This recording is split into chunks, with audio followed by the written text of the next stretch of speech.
It started. All right, so we're good. There's like, well, you can see my laptop is taking up a corner. All right, so when we talk about optimizing the delivery, we were talking about Amazon earlier, and how many times do you order something from Amazon? And this is a really bad version of it, but like the box, there's only like 75% is bubble, right? And only 25% is the package. A lot of the times it's even worse, right? You get this giant box and there's 15 feet of brown paper and there's like 2 pens in the bottom of the box, right? We're sending these giant packages down to users, but they only need this tiny little bit. And so I'm going to talk through a lot of ways to speed up the content delivery. And I'm going to do that with an analogy of the average website. So this is from the HTTP archive, and they look at what the average website is made up of. And if you break it down, it's 25% text files, fonts, scripts, HTML, CSS. It's 50% images, and it's 25% video. 25% video. There's a cute little box. Most websites don't have video, but the sites that do have video throw off the average so much. So it's sort of like the old Bill Gates walks into a bar, like our average salary right now is X, but if Bill Gates walked in, our average salary would be $50 million a year, just because he throws off the average by so much. Video throws off the average for every website. So things that we can optimize: text compression. This is a video streaming app in America, and this is a common loading screen, right? When you go to a video app, it lists all the TV shows and the pictures of the different TV shows show up. And this screen is populated by this JSON file. And the JSON file has information like America's Got Talent, and it's got the link to the URL of the image, so it can download the image and populate that.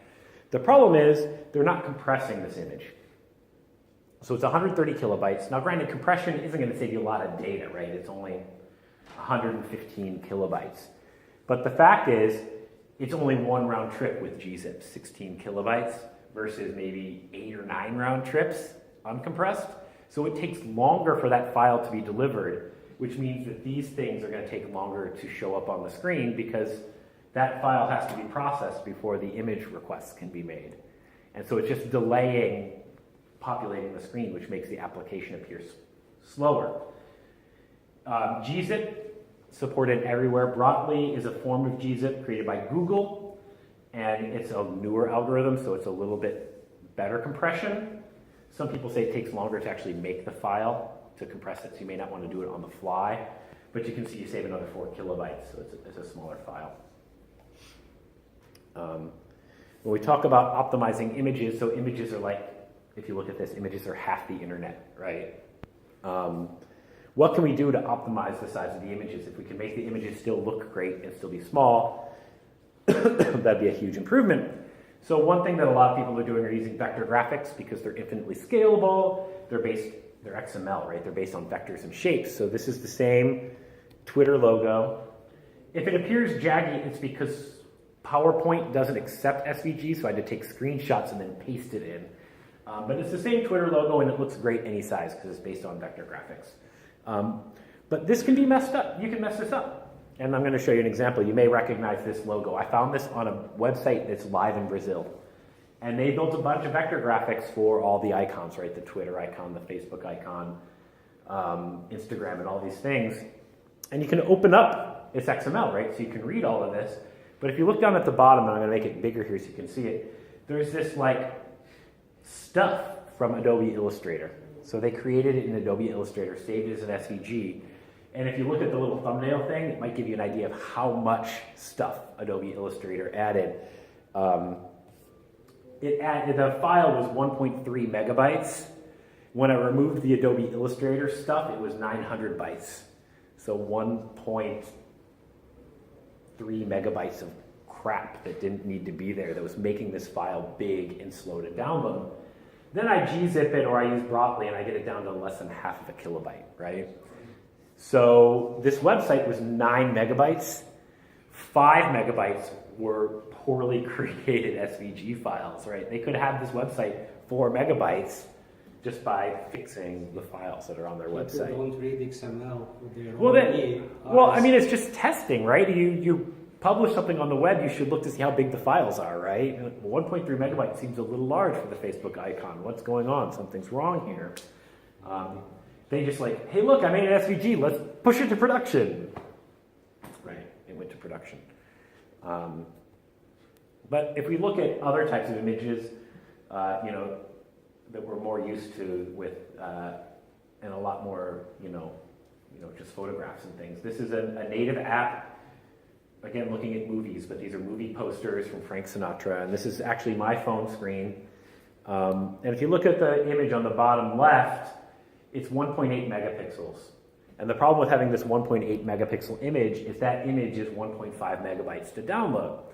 Now on a mobile connection, that could take a long time. And it will cost people's data. It'll make the app appear slower. So what can we do to make that image slower? The first thing you can do is resize it to the size of the screen, right? It's 1440 wide, it's half the screen, so make it 720 wide.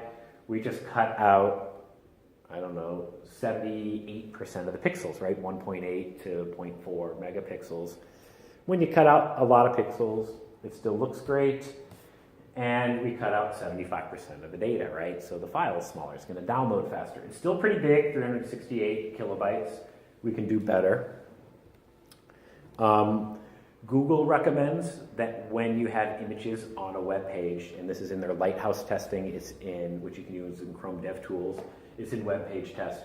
Save all your image files at 85% quality. It's a good, it works for most things. Like if you're building a photography website, maybe not, because you want those files to look really, really good. But 85% is a good benchmark.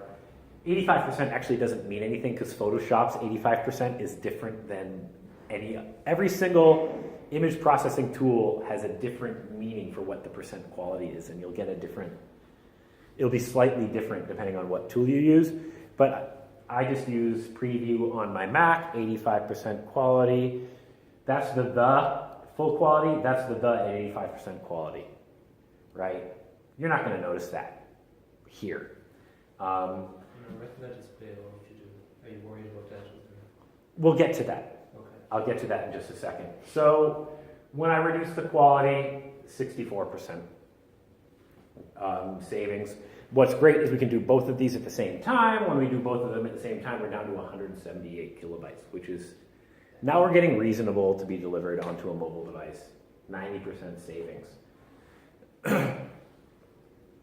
But we can do better than that. There's this really cool image processing service called Cloudinary. You upload the original image, and then what you can do is you just change the parameters in the URL.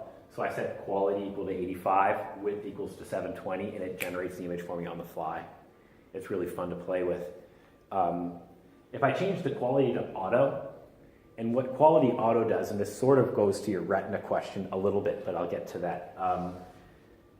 Quality 85 is a good benchmark, but sometimes you can go even to a lower quality, and the human eye cannot tell a difference. And so quality auto is running it's called structural similarity. So they're looking at where the human eye can no longer see a difference. So it can get sometimes to a better compression level. And in this case, I saved another 50 kilobytes. So I was able to get it to a lower compression level, maybe quality 70 or 60, just for that one image. And then I was running this test on Chrome, and so I changed the format on the fly. And what this tool will do is on the fly see if JPEG is smaller or WebP, or if you're using Safari, if JPEG 2000, or maybe even PNG is smaller, and it'll serve the smallest file. Even though it still says JPEG, it's actually serving a different format image. And so in this case, it served a WebP, and I got another 40 kilobytes out. So now this image that was 1.5 megabytes, at the size it was showing up on the screen, no one will see a difference. It will still look the same to our eyes, but I got it down to 84 kilobytes, 95% savings just by doing this. So you might say, well, Doug, WebP is a Google thing. And so this is Can I Use, which is a great tool if you want to know if something is supported. And you can see it's supported in Chrome and it's supported in Android. And you're like, well, that doesn't really get me very far. I guess it's 75% of the web, as they say, global usage. But if you look at the notes, Firefox and Safari and Edge are working on adding WebP support. So it could be in the next year or so that WebP will be supported on most modern browsers. You'll still have to have JPEG for older users on IE and stuff like older versions of Firefox and stuff. But for going forward, everybody is going to be able to use this format, and that's because the compression is better. You will see a lot more, a lot more people will be able to use it, and it will save a lot more data, which means the stuff gets delivered faster. So when we talk about image quality, I talked about Lighthouse. I looked at the top 500,000 websites in the HTTP archive, and a full third of the internet are not compressing their images to 85%. 43% are. So this is a score. 100% means all your images are properly sized. So a full third of the internet has a lot of work to do. Of the ones that failed on 3G, they would be almost 3 seconds faster. The web page itself will load 3 seconds faster, use 420K less data. Optimizing images, going back to Retina. I looked at 1,000 Twitter profile pictures. 67% have room for optimization, looking at format and quality. Now imagine if Twitter serves 1 billion of these images a day, billions, if they could save 1 kilobyte for each one of these images, or half a kilobyte for each one of these images. It's a lot of data that they could be saving just by optimizing it. So this is a hard thing to do. It's not a trivial thing just to get going. Many companies have trouble with it, but if you can do it, you will squeeze out a lot of extra performance out of your app. And one of the big problems with this is, of course, in my example with Frank Sinatra, I'm not going to go back to it. With my example of Frank Sinatra, I said, here's the size of my screen. Let's optimize to Doug's screen. The problem is, of course, there are a lot more screens than just Doug's. And this is Android around Christmas time of last year. The size of the box is how many users per device.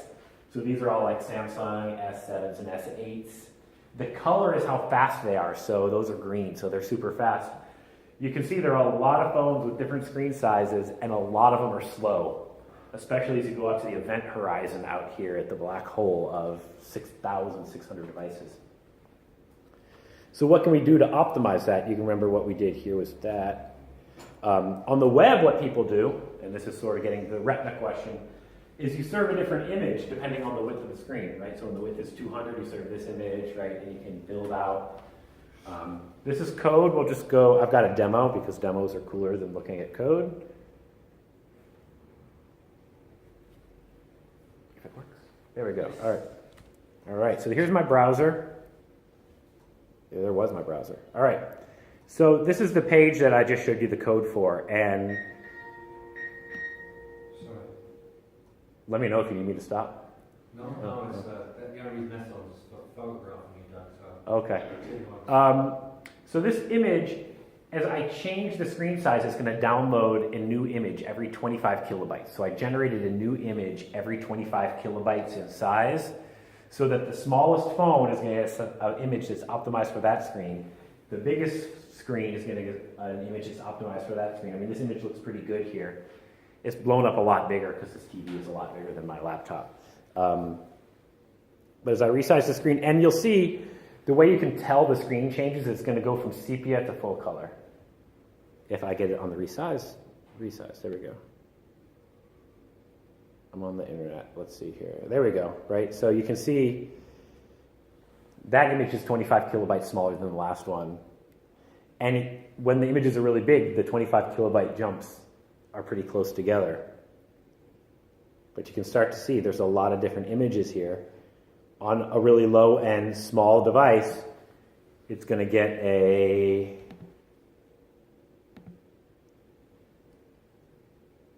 .28 kilobyte image, right? If I go really big, whoops, I clicked the wrong one.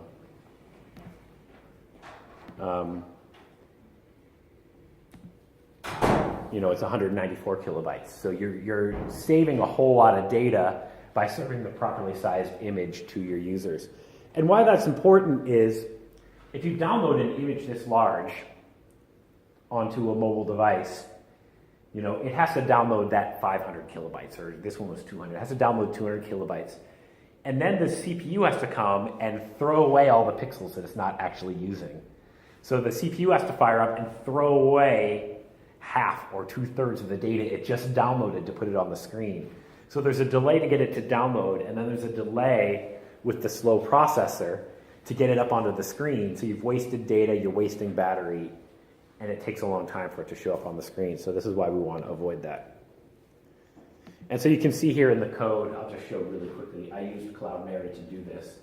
And so you can see the width, just by changing the width parameter, you get a different sized image.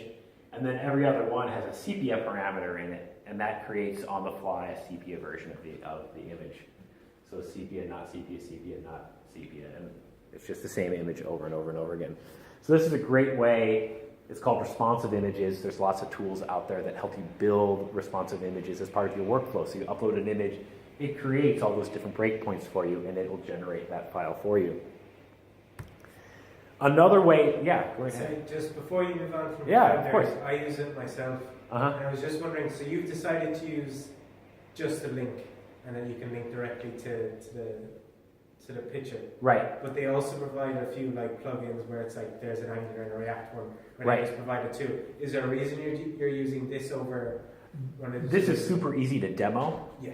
right? Like I can show you this demo right now, and I can say, hey, look, I changed the parameters in the URL, and it's really straightforward. So no, you can use Angular, you can use React, they have a lot of different ways to. I was just thinking because it's a performance talk, you might have talked this. No, so this is actually just because like I actually run a workshop on this sort of thing where I talk about image performance, and like if I can, I'm just gonna do a quick demo. When I can take this URL, put it in the browser, and like change the parameters like on the fly, it's Let's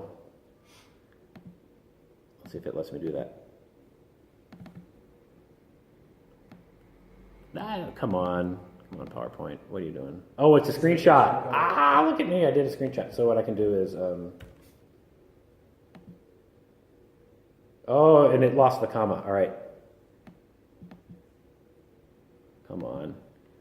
Sorry, the screen is really small right now because it's going up onto the big screen over there. So I have this file right here, and so I can set the width to 2000, and on the fly, it generated a bigger image, right? So it's just fun. The reason I do this is just because I can do that sort of stuff on the fly.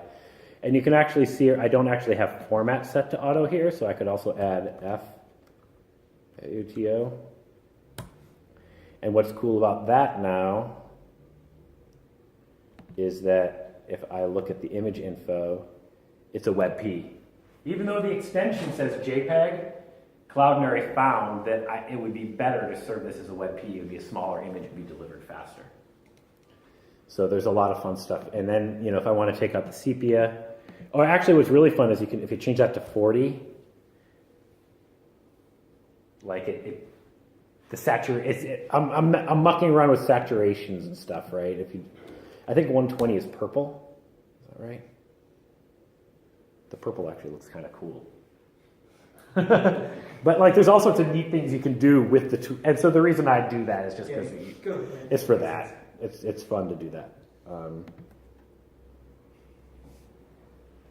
right, so the other thing that really speeds up load time is, the old adage, like the code that you never run is the code that's fastest is the code that's never run. In a study that came out recently on how people look on the web, they found that 57% of people never scroll. They load the web page and they just look at what's on the first viewport, and they don't scroll down to the second viewport or the third. Only 1% makes it, if you have 10 screens, make it down to the 10th screen.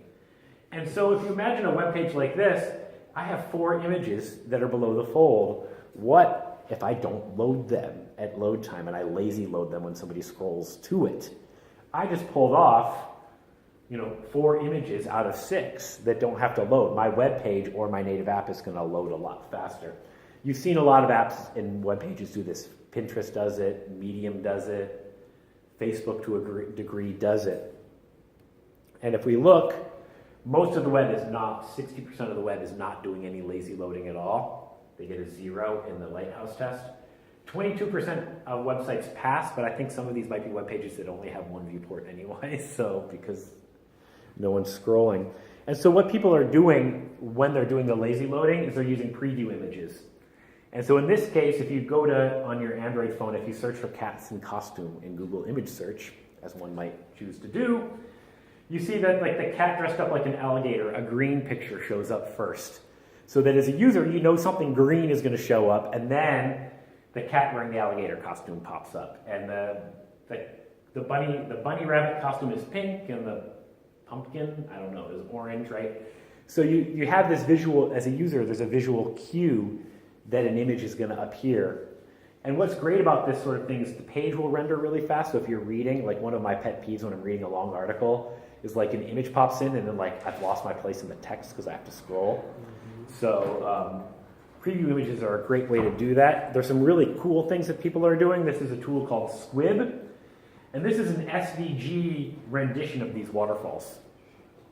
So you can see it's green, but there's sort of white, sort of where the screen is white. And so this is like 113 kilobytes. This is 900 bytes. You could throw that up. It doesn't really add any time to your download. That appears, and then when this loads, it replaces that. And it's a great way to like get stuff there really, really quickly without maybe even having to download that image if someone doesn't scroll down to that part of your page. Moving a little bit more towards video, animated GIFs are huge on the internet. This is a movie I took of my goat back in Seattle.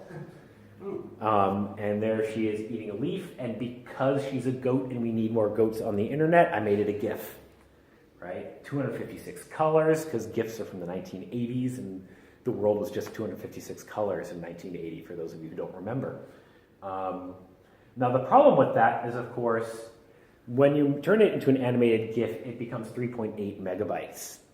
And the reason for that is GIFs is it's a flip book, so if you have it at 15 frames per second, there are 15 individual frames that is flipping through every single second. They're individual GIF files. If you read the original GIF spec, they say we have an animated GIF format, we don't recommend that anybody uses it. That ship has sailed, we're here, we have to use it. But if I take the movie of Nora, I make it 256 colors, I remove the audio channel, the number of people who have like looping movie GIFs on their web pages where they don't remove the audio channel and it doesn't have audio. So people are downloading the audio but it never plays. Like that's just wasteful, right? I get it down to 256 kilobytes. Or 250 kilobytes, I'm sorry. So then what you do is you use a video tag. Video, autoplay, loop, muted. In Safari, mobile Safari and mobile Chrome, to autoplay a movie, it has to be muted.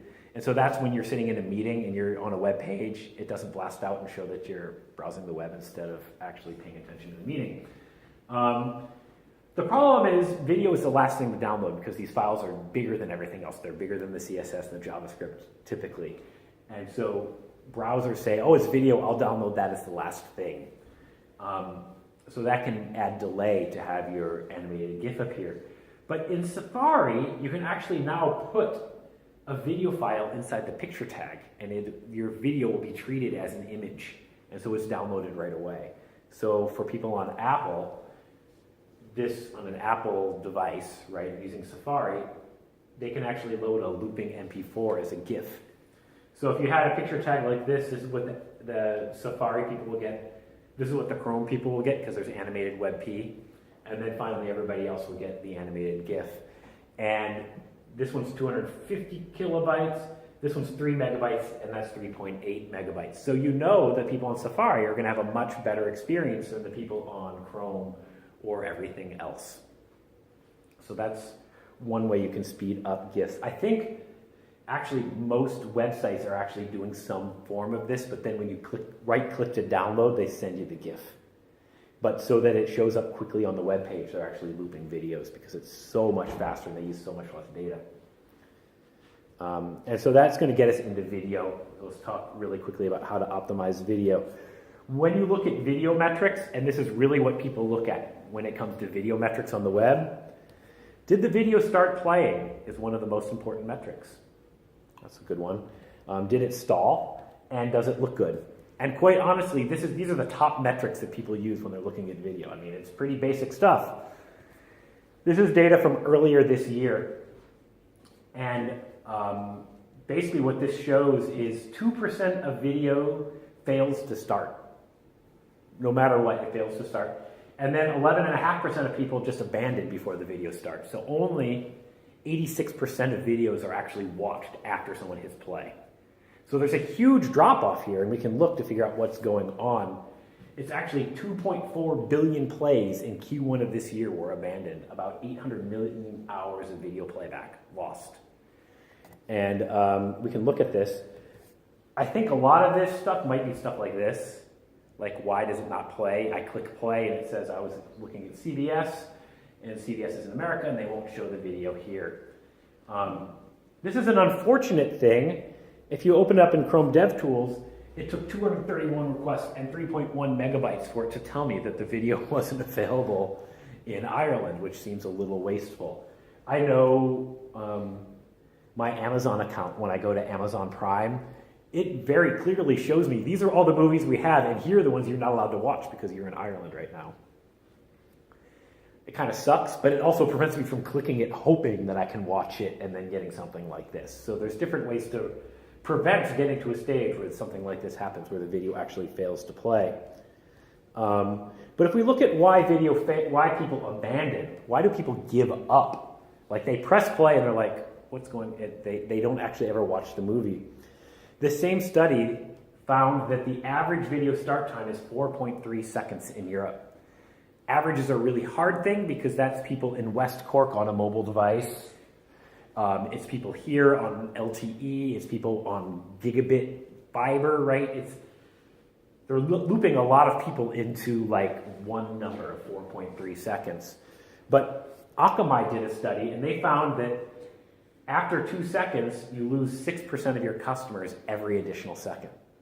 So that sort of fits, right? If it takes 4 seconds, you're going to lose 12% after 4 seconds, and the math sort of works there. Different movies are different. People will hang on for a long movie. Like if you're watching a TV show, you'll wait a little bit longer, right? I'm going to spend 20 minutes watching a TV show. I'll wait 10 seconds for the video to start. Short movies, like a cat wearing a shark costume on a Roomba chasing a duck, after about 2 seconds, you're questioning your life choice. And you're like, I'm not watching this movie, and you abandon it. You can see that's the black line. People abandon short play movies a lot faster. They'll give up on it. Like, I don't really care that much. I'm moving on with my life. But they'll hang on longer for a TV show or a movie. Things that can cause delays to movie starting. This is an app that I was testing. And the first thing that happens is an ad starts playing. We all hate video ads that prevent us from watching a movie, but they're part of life. This is the packet capture. And what we can see here is this is the movie being downloaded. This is throughput, right? So low throughput, high throughput. So that's the video being downloaded. This is when I started watching the video. So there's like 2 or 3 seconds of a lot of packet traffic, lots of data going back and forth, but none of it's video. Why is no video coming when all I really want to see as a user is watch the video? Well, Video Optimizer gives us a list of every single connection that's made, and I blacked out the domain name so that you can't tell like where the screw up is, because it would give away the name of the company that screwed it up. But right here is where I said, I want to watch the movie, and right here is the movie. And we know that because it's 4.9 megabytes, right? That's the movie being downloaded. So what is all of this stuff in between? Do you remember college physics? Heisenberg, the more you study a problem, the more you disturb it, and you're not seeing the actual what's happening with the system. This is all analytics. So the marketing team, everybody wanted to know how the video is being played. There's 14 connections establishing different analytics providers to see what the hell is going on. It adds 2 seconds of delay to the video starting up. You can graph it at different network speeds. So actually at 2 megabits per second network speed, it's about a 5-second delay before the first packet arrives. Not playback, but the packet arrives on the phone. Playback actually takes 10 to 12 seconds at a lower speed. So people are going to abandon just because it takes a long time for this stuff to be delivered. So that's that. And then if we look out further, this is the ad being downloaded. The ad is playing for about 80 to 110 for 30 seconds, right? It's a 30-second ad. And then they start playing the video. Oh, look, I even had things there. The problem is they only start downloading the video when the ad is done. So guess what we get to see again? We had 5 seconds of spinner, then we watched an ad, and we get another 10 seconds of spinner before the TV show starts. So what if they just started preloading the video while the ad was playing, while the network is silent, right? So preload it. If you know someone's going to watch the movie, start downloading it as soon as you can, so that as soon as the ad is done, you go right into the main event, which is what people are actually there to watch. However, you have to be really careful with preload, because there are web pages out there where you can set preload on a web page either to auto, metadata, or none. And so this is a web page. It's just www.something.com, and this is all of the CSS and images and everything being downloaded. But they download the entire movie. That doesn't autoplay. You have to press play. You have to scroll down to the bottom of the page and press play to make it run. But whether you press play or not, you're downloading 23.6 megabytes of video to your mobile device just by visiting this web page. And so, like, the video is going to be there and it's going to play right away for the people who actually want to watch the video. But probably most of your users aren't actually going to press play, and you just blew through 23 megabytes of their data plan.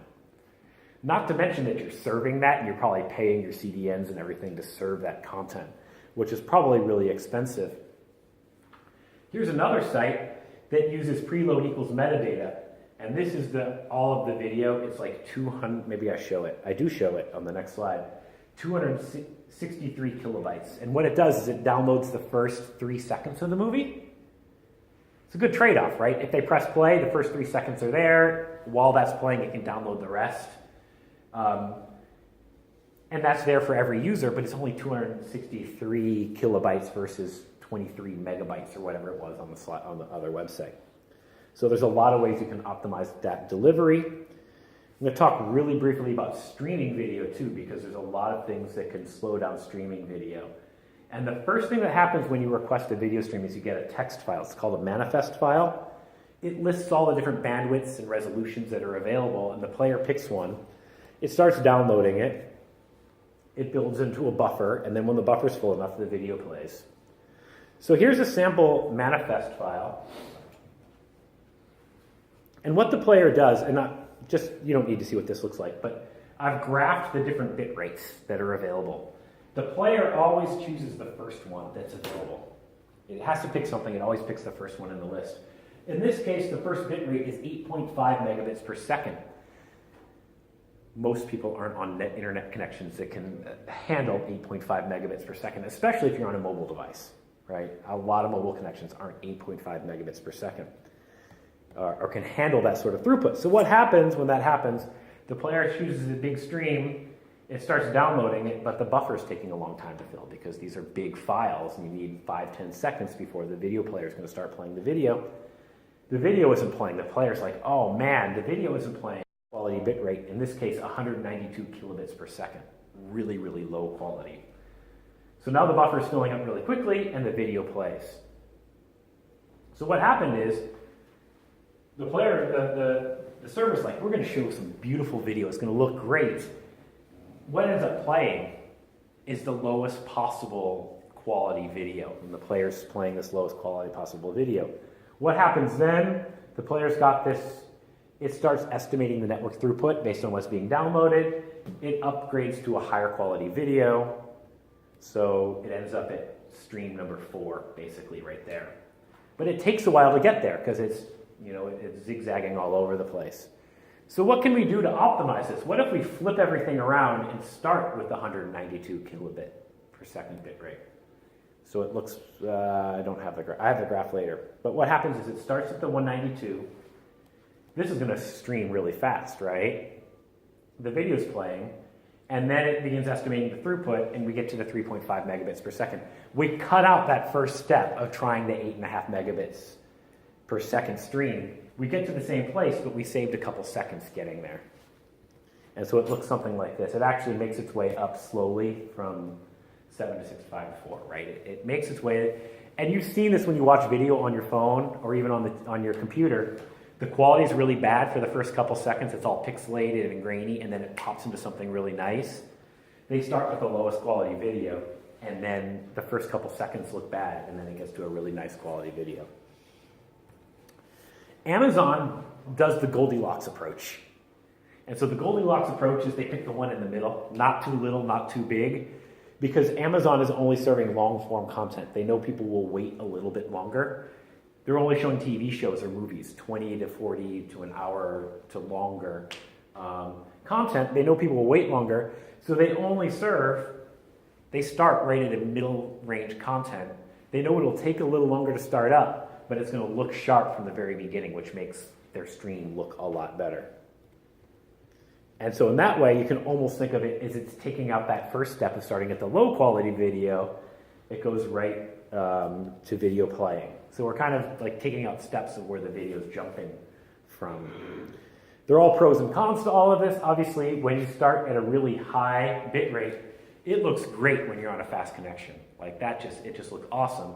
But for people on mobile devices, it's going to have a really slow startup and it's going to be low quality at startup. When you start at a really low quality, the initial quality is low, but it starts up really fast. And then there's that Goldilocks where the quality is good, but it's sort of in the middle about how fast it starts up. So every single application has different reasons to do different things, but we can graph it. So this is from web page test. I ran these 3 tests in a web page, auto-playing, and it's the same movie. So when I start at the lowest possible quality, 192 kilobits per second, the video is playing at 11 seconds. We can see that very clearly. When I start at the highest one, remember, it's 8.5 megabits per second, and then way up here, this quality at 17 is the exact same quality that we're getting here at 11, but it took 6 seconds longer for it to be delivered. Because remember, this dropped down to 192 kilobits per second to deliver it. And then in the middle, right, this is 3.5 megabits per second. It takes about 2 or 3 seconds longer. So if people are willing to wait for that, that's great. This is a month, you can't tell. This is better quality than that one. So there's always these balances that you can do to trade this off. But in general, on the web, most people are starting off at the lowest quality because it gets the video there faster, and that's one of those important metrics. How fast does the video start up? 5% is starting at the highest bit rate, and that means it's a slow startup. They're losing customers from it taking a long time. One last thing, you guys have hung in for a really long time, and I appreciate that. These are different bit rates for a different video, and there's this giant jump right here, right at about 1.5 to 3 megabits per second. And this actually causes problem. This is going to lead to a stall. And stalling is obviously when the video stops playing in the middle of the video going. And that's another thing that we look at. And so when you have these large jumps, you get streaming issues. And so let me explain why that is. This stream also starts at 8.5 megabits per second. It fails and drops down to 600 kilobits per second and so each segment is like 2 or 3 seconds of video. So segment 0, 1, 2, and 3 are 600 kilobits per second. But then the player jumps up to 3.5, but then it starts jumping back and forth between 1.2 megabits per second and 3.5 megabits per second. And what you can see here is what we really want the player to do is download segments 7, 8, 9, 10, 11. So the buffer is really full. In case the train goes through a tunnel, there's no coverage, the video will continue playing. But because it keeps changing bit rate so much, you can see segment 4 is downloaded twice, segment 5 is downloaded 3 times, segment 6 is downloaded 3 times. The player's confused. It's not downloading 7, 8, 9, 10, 11. It's downloading the same segments over and over and over again, wasting data, wasting bandwidth. And if you go into a tunnel, you don't have 7, 8, 9, 10 downloaded, the video is going to stop playing. And so it's going to break the experience. So again, video metrics really simple. What can you do to get it to start? What can you do to prevent it from stalling? And what can you do to make it look good? And to prevent stalling here, what I would recommend is just to have another bit rate right here in the middle. So that I homeschool my kids and I keep teaching them that y equals mx plus b, slope is really important. And there's a giant change in slope right here. And the change in slope is actually causing the video to fail. And so like I can actually say, hey kids, this is why slope is important. And they don't believe me, but at least I can show it to them. So in conclusion, and I appreciate you all hanging in for as long as I've been chatting, but we can speed up stuff by putting it at the end of the network on a CDN, reducing redirects, and basically making stuff small. If stuff is smaller but still looks great, it's going to get delivered faster. It'll show up on the screen faster. So compress the text files, images, make your video as small as possible for fast startup and to optimize your bit rates. Bunch of tools that are out there, web page test, video optimizer. I wrote a book, High Performance Android Apps, that's the PDF. So if you want to download the PDF, you're more than welcome to it. And then I talked about Cloudinary, so those are some links.